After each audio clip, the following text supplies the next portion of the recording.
Hi friends, పాపం పుణ్యం ప్రపంచ మార్గం, కష్టం సౌఖ్యం శ్లేషార్థాలు ఏమీ ఎరుగని పువ్వుల్లారా, ఆకాశమున హరివిల్లు విరిస్తే అవి మీకే అని ఆనందించే కోనల్లారా అంటూ బాలల్ని ముద్దు చేస్తాడు మహాకవి శ్రీశ్రీ. కష్టసుఖాలు ఎన్ని ఉన్నా సంపూర్ణ ఆరోగ్యంతో విజ్ఞానవంతులు కావాలి బాలలు. దేశ భవితకు వనరులు, వారధులు, ఆశాదీపాలు.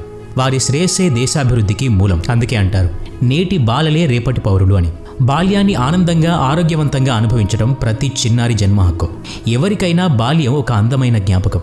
స్వచ్ఛమైన పువ్వులు, విచ్చుకున్న బంధాలు, పెంచుకున్న అనుబంధాలు, చిన్ననాటి జ్ఞాపకాలు అని ఓ కవి అంటాడు. మనిషి వ్యక్తిత్వం బాల్యాన్ని పెనవేసుకునే వికసిస్తుంది. మనిషిగా ఎంత ఎదిగినా బాల్యపు జ్ఞాపకాలు, అనుభవాలు అప్పుడప్పుడు తట్టి లేపుతూనే ఉంటాయి.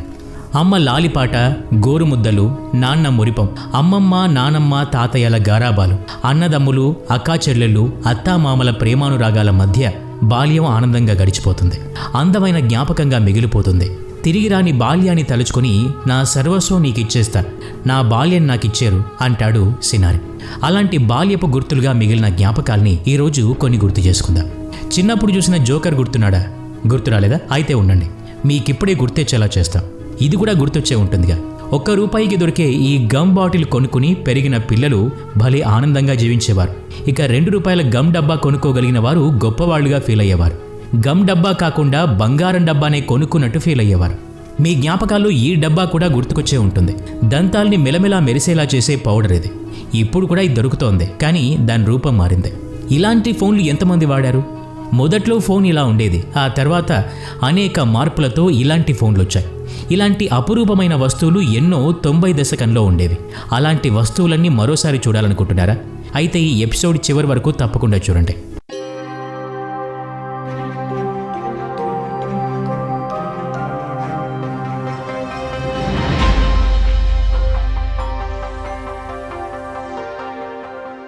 మీలో ఎవరైనా 90లో పుట్టినవారు ఉంటే మీరు స్కూల్లో పాపులర్ స్టూడెంట్గా ఉండేవారా? అయితే ఎలాగో గుర్తు చేసుకోండి. జామెట్రీ బాక్స్ ఎవరి దగ్గర ఉంటే క్లాస్మేట్స్ అంతా వాళ్ల చుట్టే ముగేవారు. జామెట్రీ బాక్స్లో త్రికోణమితితో హోంవర్క్ చేయటం, ఫ్రెండ్స్ని ఆట పట్టించేందుకు యూజ్ చేయటం, ఆ రోజులన్నీ భలే తమాషాగా, సంతోషంగా ఉండేవి. సెట్ స్క్వేర్స్తో ఉపయోగం ఏముండేది? చాలామంది లైన్లు గీయడానికి ఉపయోగించేవారు. మీకేమైనా గుర్తుందా? గుర్తుంటే కామెంట్ రూపంలో తెలియచేయండి. 90లో టీవీ చూడాలంటే ఇలాంటి యాంటీనా పెట్టుకోవాల్సి వచ్చేది. నిరంతరం దాన్ని సరిచేస్తూ ఉండాల్సి వచ్చేది. లేదంటే టీవీలో బొమ్మలు కాకుండా గీతలే కనిపించేవి. ఇప్పుడు పరిస్థితి మారింది. యాంటీనా బదులు డిష్ టీవీలు వచ్చాయి. ఇక ఇప్పుడు ఏ ఇబ్బంది లేకుండా కావలసిన ఛానల్స్ అన్నీ చూసే అవకాశం ఉంది. ఇంకాస్త డబ్బున్న వాళ్ళైతే వైఫైతో కూడా టీవీని కనెక్ట్ చేసుకుంటూ ఉన్నారు. ఒకప్పుడు అందరి ఇళ్ల మీద యాంటీనాలు ఉండేవి. ఇప్పుడు యాంటీనాల స్థానంలో డిష్ టీవీ గొడుగులు వచ్చేసాయి. ఈ ఆట గుర్తుందా? ఈ ఆట ఆడడానికి ఒక నోట్బుక్, 4 స్నేహితులు ఉంటే సరిపోయేది. ఇవన్నీ ఉంటే ఆట మొదలెట్టేసేవారు. చిన్ననాటి ఆటల గురించి మాట్లాడుకుంటే లూడో గేమ్ ఎలా మర్చిపోతారు? ఈ ఆటని పిల్లలు ఎంతగా ఇష్టపడేవారంటే ఇప్పుడు ఆన్లైన్లో 100కు పైగా గేమ్స్ ఉన్నాయి. వీడియో గేమ్స్ ఆటలకైతే అంతే లేదు. నింటెండో గేమ్స్లో పడి తిండి తిప్పలు కూడా మానేసేవారు పిల్లలు. అమ్మా నాన్నలు ఎంత తిట్టినా వీడియో గేమ్స్ మాత్రం వదిలేవారు కాదు. ఇందులో పబ్జీ గేమ్ ఆడని పిల్లలు ఉండరు అంటే అతిశయోక్తి కాదేమో. ప్రపంచవ్యాప్తంగా పబ్జీ ఆడిన పిల్లలు లక్షలు, కోట్ల సంఖ్యలో ఉంటారు. 2022లో బిలియన్ మంది ఈ ఆటను డౌన్లోడ్ చేసుకున్నారు. 1990 నుండి ఇప్పటి వరకు ఉన్న టాప్ వీడియో గేమ్స్ అన్నీ నింటెండో కంపెనీవే. ఈ కంపెనీ పిల్లల కోసం తమ మొదటి ప్రొడక్ట్ని 1989లో మొదలుపెట్టింది. హ్యాండ్మేడ్ ప్లేయింగ్ కార్డ్స్ ఈ కంపెనీ మొదటి ప్రొడక్ట్. ఇప్పుడు ఈ కంపెనీ రకరకాల ప్రొడక్ట్స్ $85 బిలియన్ వ్యాపారం నిర్వహిస్తోంది. ఇంత పెద్ద ఎత్తున పిల్లల గేమ్ ప్రొడక్ట్స్తో వ్యాపారం నిర్వహిస్తున్న ఏకైక సంస్థ ఇదే.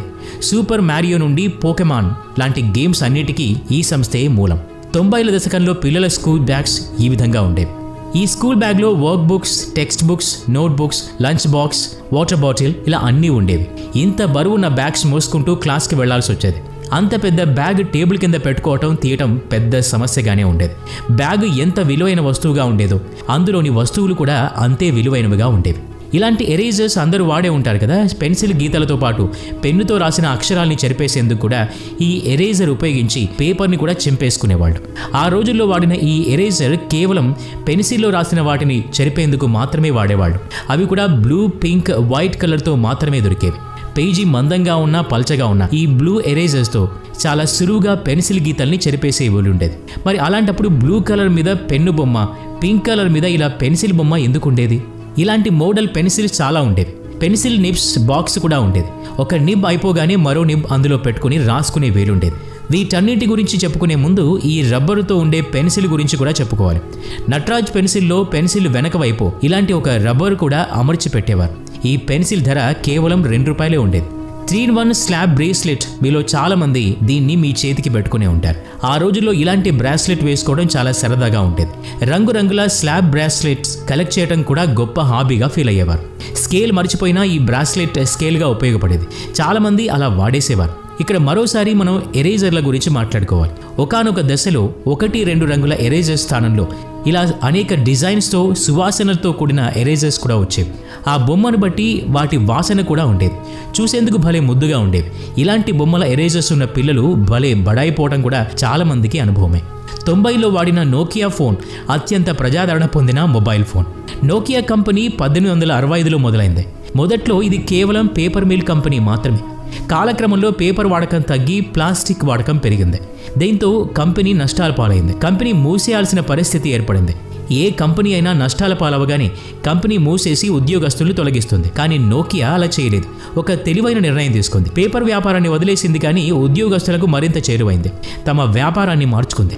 ఆ తర్వాత ఈ మొబైల్ ఫోన్స్ తయారీలో ఎంత పెద్ద విజయం సాధించిందో మనందరికీ తెలిసిందే. చిన్నప్పుడు మీరెవరైనా ఈ ఆట ఆడారా? ఆడే ఉంటారు. ఈ రోజు పిల్లలు ఆడే ఆన్లైన్ ఆటలు ఈ గేమ్తో పోటీ పడతాయంటారా? నీళ్లలో ఉండే చిన్న చిన్న రింగ్స్ని నీడిస్లోకి దూర్చడం భలే బాగుండేది. ఈ ఆటలో నిమిషాలు గంటలు అలా గడిచిపోయేవి. ఇలాంటి ఆటలు ఇప్పుడు కూడా ఆన్లైన్లో ఉన్నాయి.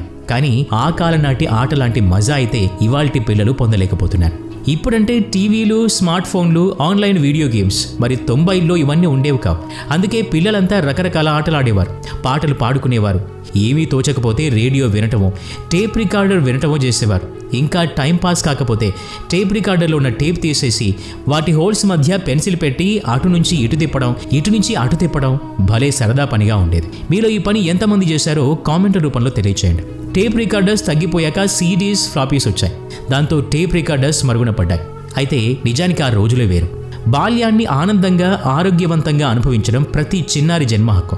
ఎవరికైనా బాల్యం ఒక అందమైన జ్ఞాపకం. మనిషి వ్యక్తిత్వం బలాన్ని పెంచుకుని పెనవేసుకుని వికసిస్తుంది. మనిషిగా ఎంత ఎదిగినా బాల్య జ్ఞాపకాలు అప్పుడప్పుడు పట్టులేపుతూనే ఉంటాయి. అమ్మ లాలిపాట, గోరుముద్దలు, నాన్న మురిపం, అమ్మమ్మ తాతయ్యల గారాబం, అన్నదమ్ములు, అక్కా చెల్లెళ్ళు, అత్తామామల ప్రేమానురాగాల మధ్య బాల్యం గడిచిపోతుంది. అందమైన జ్ఞాపకంగా మిగిలిపోతుంది. మీరు ఇలాగే అనుకుంటున్నారా? మీకు ఇలాంటి అనుభవాలుంటే మీ అనుభవాల్ని మాకు షేర్ చేయండి. ఈ వీడియో నచ్చినట్లయితే లైక్ చేయండి, షేర్ చేయండి. ఇలాంటి మరిన్ని వీడియోస్ కోసం ఈ ఛానల్కి సబ్స్క్రైబ్ చేసుకొని బెల్ ఐకాన్ మీద క్లిక్ చేయండి. నెక్స్ట్ వీడియోలో మళ్ళీ కలుద్దాం. Thanks for watching.